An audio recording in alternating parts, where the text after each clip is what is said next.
Altron FinTech Household Resilience Index shows a healthy year-on-year improvement of 2.1% in line with the country's GDP growth rate. Altron says this is due to lower interest rates that are starting to create space for recovery. It says it expects this positive trajectory to strengthen as market conditions stabilize. The impact of higher interest rates on households' financial resilience is very strong all over the world, but especially in an economy like ours. So, I like to believe that our prime overdraft rate currently at 10.25% is way too high. If you look at the decline in the 10-year government bond yield, which usually tracks the prime rate very closely, that is now much, much lower than the prime rate.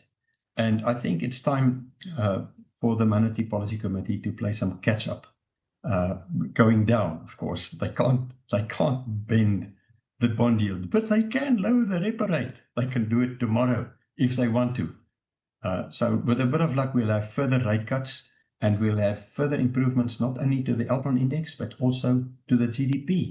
The index also indicates that annuity receipts and long-term insurance surrenders saw the highest increases on a year-on-year basis.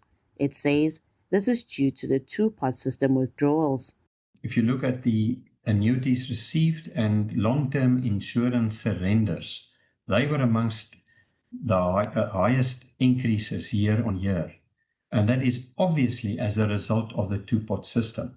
Now, the two-pot system, if people dip into that, they have more money to spend. So that will boost the Altron FinTech Index. It looks at the current scenario, the most recent scenario. It doesn't look into 5 or 10 years from now, when this person that took current savings to spend now has to face a lower pension. So if you do the two pots, there's nothing wrong with it, as long as you realize that you have to replenish that at some point in time, either by working harder or by working smarter, which are always a good idea.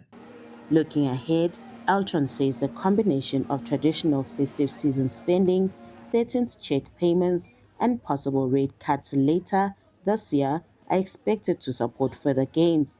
However, it says sustained improvement will depend heavily on job creation. Nothando Makutulela, SABC News, Johannesburg.